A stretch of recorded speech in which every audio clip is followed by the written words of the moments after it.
So Cozy Earth has solved a marriage riddle we've struggled with for years because Mrs. Calm and I have different temperature preferences.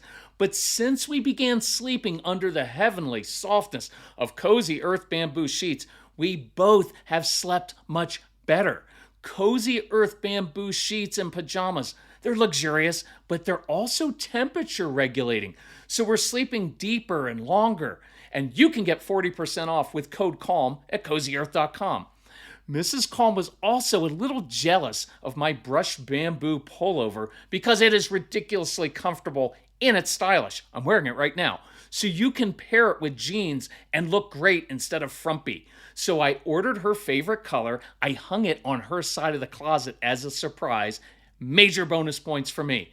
Look, you have no idea how much joy clothes can bring when they are this comfortable. So visit CozyEarth.com/calm. Use my exclusive code CALM for 40% off best-selling sheets, towels, pajamas, and more. And let Cozy Earth know you heard about them from the Calm Parenting Guy. It's CozyEarth.com/calm with the code CALM for 40% off. Around this time of year, a lot of our kids kind of get stuck in school. They're tired, they shut down. So I encourage you to check out IXL to jumpstart your child's love for learning at IXL.com/Kirk. IXL is an online learning program that can be used by any student from K to 12, whether they're struggling in a particular subject or if you're homeschooling. IXL uses engaging video tutorials and positive learning games that teach your kids the way your kids learn best and to give your kids control over how they learn and what they learn about, because your kids can explore any topic in any grade level. And our kids thrive on positive feedback, and IXL consistently reinforces success. Make an impact on your child's learning. Get IXL now. Calm Parenting Podcast listeners get an exclusive 20% off an IXL membership when you sign up today at IXL.com/Kirk. So visit IXL.com/Kirk to get the most effective learning program at the best price. So some of your kids are already complaining of an upset stomach as the new school year rolls around. It's all that anxiety and all the anticipated frustration over school. You know, for some of you, the last year was a mess, especially with COVID. Now we're going back into, for some of your kids, they haven't been in a classroom in a long time. And the last time they were there, it wasn't that awesome. And you're just hoping that the new teacher understands your child and can help him or her succeed instead of just going back to relying on behavior charts that make things worse. And by the way, when we go and we train teachers, we go over that. The first thing I go over is, please let go of the behavior charts. Behavior charts work for compliant kids who don't need behavior charts, but they tend to just cause our kids to shut down, and it just reinforces failure because all that child thinks is this. Look, school begins at 8 a.m. By 8:05, I'm already on red on the behavior chart. If I'm going to be on red today, I may as well just double down and make it a really bad day, right? They just give up. So what we try to do is teach them how to give our kids tools to succeed. So how can you prepare new teachers to help your child? How can you send your child to school feeling confident that this year will be different? Well, that's what we're going to talk about today on the Calm Parenting Podcast. So welcome, this is Kirk Martin, founder of Celebrate Calm. You can find us at Celebrate Calm. If you need help, reach out to our son Casey, who always had an upset stomach as school began and often throughout the school year until we finally figured out how to kind of work with his brain and help teachers understand. And by the way, if you're a homeschooling parent, well, you're the teacher too. So you're going to have to work on your own patient, giving your child tools. But if you need help, reach out to Casey, CASEY at celebratecalm.com, and tell us about your child, your children, your family. What are they struggling with? What are they really good at doing? That helps us to be able to get back to you with some ideas and suggestions, recommendations. We have a huge back-to-school sale going on. Please take advantage of that. You can get everything that we have for some of the lowest prices we've ever had. And if you need help getting stuff within your budget, reach out to Casey. It's what we do every day. It's not a family business. It's a family mission. It's what we live to do. And so this idea came to us. There's a great mom named Jolie in Wichita, Kansas. Thank you. And she emailed and said, look, I've got the ADHD University program, and there's an idea on that I use every school year, and I think you should remind parents who don't have the program of this idea because it has helped me every single year. And so I want to share this idea because it's an awesome idea. And it's just one of 50 or 100 strategies on that program. And that program's great. Your kids don't have to be diagnosed for this to work, right? I'm not really interested in a diagnosis anyway. What I'm interested in is understanding how your child's brain works, what they struggle with, and also what they're good at, right? And so if your child struggles with focus or organization, executive function, confidence, social skills, all of this will help. So schedule some time apart from back to school night. Back to school night is fine, but there's so much anxiety on that night at every school across America that it's just not the best night. And it's better if you can kind of talk to a teacher outside of this time. Now, some of you, school's already begun, and you can still use this strategy. And I want us to take a collaborative approach because realize most teachers have not been trained in how to help our kids. Right? All they get taught is behavior charts, punishment, take things away, consequences, and it doesn't work. And so it's no different than us as parents. That's all we were taught. So I have a lot of compassion for teachers, and I like, especially at the beginning, to take a collaborative approach. Right? Do not take in 40 pages of test results and expect the teacher to read it. So here's what I would do. Create a one-page sheet called, and we're just going to say your child's name is Dylan. Dylan's story. Just a one-pager. You want your child's teacher to get a true sense of who your child is and what he's really like. And if you just hand over a report or a diagnosis, human nature says her first internal response is going to be, oh, well, he's going to be a handful, right? And out of a defensive reaction, you will have inadvertently defined your child by his weaknesses or the diagnosis, if there is one. And so I want to take this one pager and divide it into 3 sections. Section 1 at the top.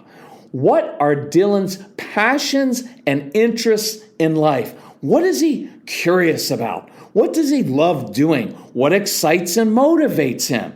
By the way, if you do a phone consultation with me, I don't really need to hear a lot about what your child struggles with. I'll ask, but I kind of already know because it's what, a million other families have told me. What really helps me in helping your child is knowing what's he curious about? What is he motivated by? And so I'd have that. And I'd put even some pictures there because pictures, right, are worth 1,000 words. A picture there that describes what you see in your child. Does your child love a certain sports team? Is it dinosaurs? Is it Star Wars? Is it collecting rocks?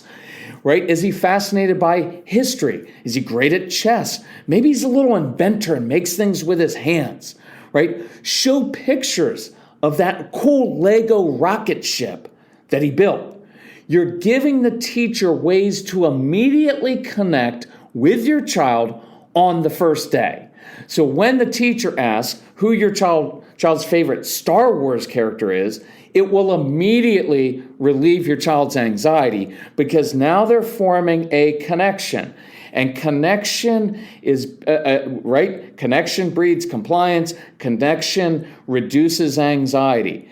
And now your teacher can assign your child special projects on dinosaurs, or maybe it's an older child and he's into a certain period of history, or they're really into ancient Rome, but they're also good at building. And so maybe when they're studying that, they can say, you know what I could use some help with?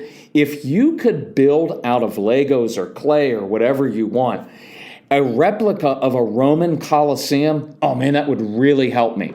And now, because your child's teacher has some insight into what your child is curious about and good at, now they can create a success early on so your child feels confident and good about himself, and so it gives your teacher a chance to compliment your child. Section 2, What are your child's strengths and great character attributes? Describe your child. You know what? Dylan is really funny with a very quick wit. Now, you may put an aside like he's going to make inappropriate jokes, but they're really funny. He asks lots of questions. He's really curious. He likes looking at the world in different ways. He's great at adding numbers in his head, right? And you may also mention he doesn't like to show his work, right? He likes to help adults, and he does best when he's given very specific directions. If you give him a job, he loves that. You know, my daughter, she's got a great imagination. She loves creating stories. You know what? I admire my child because he has a tenacious spirit, right? Maybe it's we adopted him and he had to have heart surgery as an infant. Or maybe it's your child battles eczema, which is really irritating, and allergies every day, but he doesn't complain. Because this makes your child more than a student, more than a number.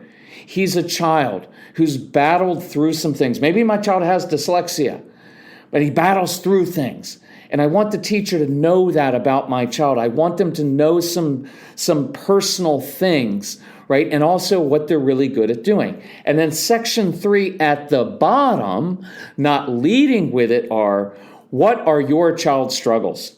And what has helped your child in the past? And this is what we did for Casey every single year so that his teachers knew this is the child who's walking through your door.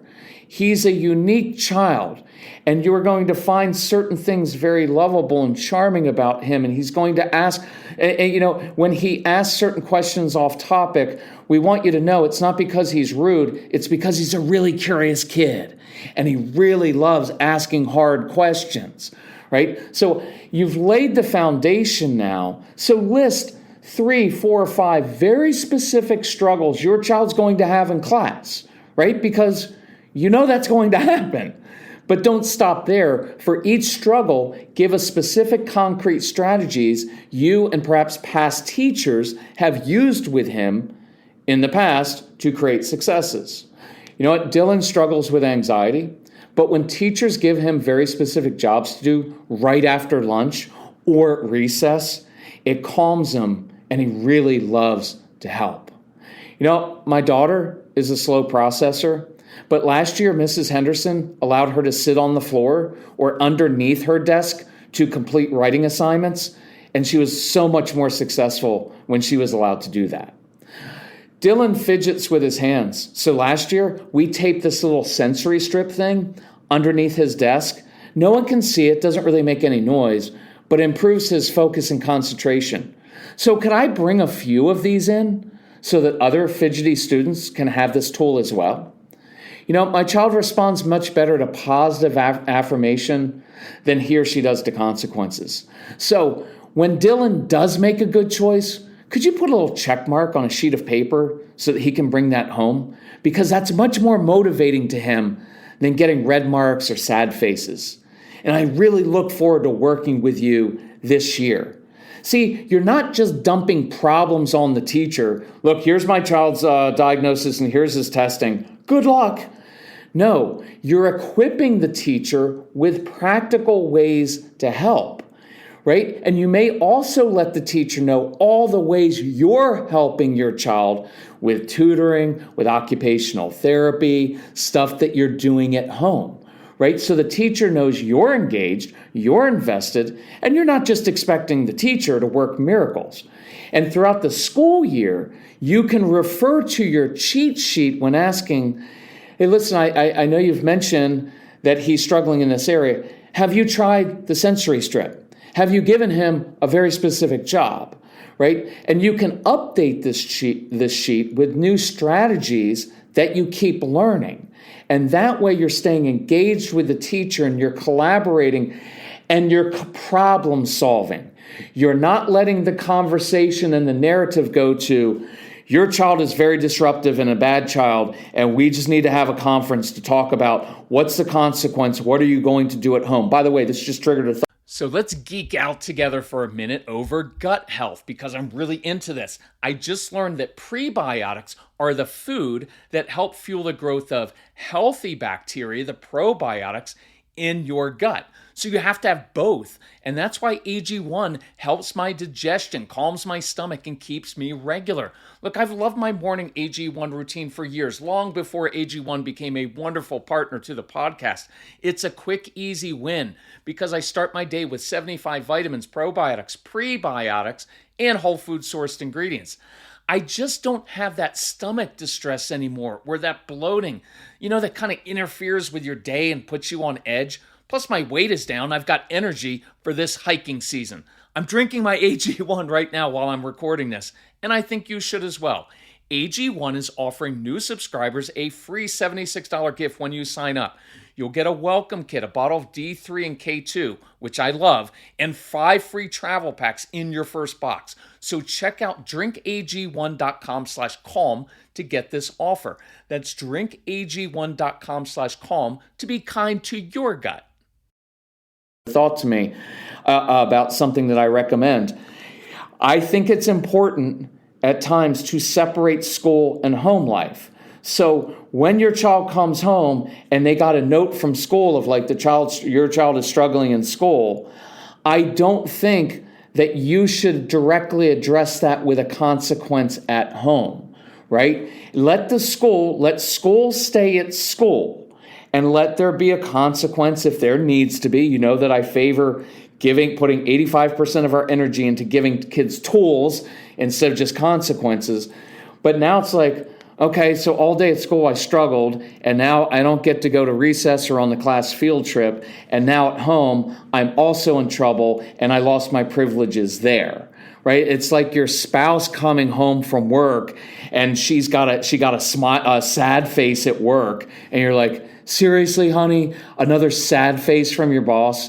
Guess what? No screens for you tonight, right? Like don't make your child's life a never-ending succession of negatives and failures and consequences, or they will just shut down, right? So when you create this cheat sheet, right, it's a very practical, constructive way to create success for your kids.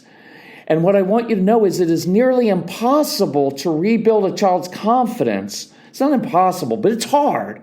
Once it's been destroyed, or once that child has internalized failure, because they start to say, I'm stupid, I'm dumb, I'm slow, I'm bad.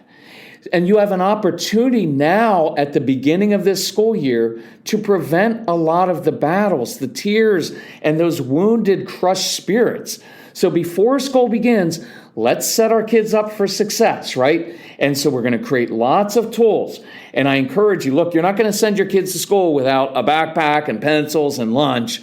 So let's not begin the school year just hoping it will be better, hoping you get the right teacher. I want you to go into the school year with at least 50 very practical, concrete strategies so you can help your child improve focus and attention, improve organization, help with social skills so that he's not sitting alone all the time in the cafeteria. I want to help with blurting out, right, with your kids who are very fidgety in class to learn how to control their impulses, their emotions, the anxiety, the sensory issues, all of those things. So I encourage you, if you do not have it yet, listen to the ADHD University program. Your kids don't have to have a diagnosis. It's just if I'm describing your child, we go through practical ways to help them. It's part of the Calm Parenting package. It is on sale this month. We also have the Get Everything package. If you need help, reach out to Casey because he's been through all of this. He has that kind of brain and he knows what it's like. So reach out to him. We will help you out. But let's do this cheat sheet idea. And I'm going to send a newsletter. So if you don't have our newsletter, sign up at the website or email Casey about it. We'll put you on newsletter. And I'll put this in written form in the newsletter this week so that you can read this and you can actually possibly even share it with other parents, share this podcast with other parents if you like this idea, and even share it with your child's teacher. So love you all. Let's make this school year a really good school year, okay? Talk to you soon. Bye-bye.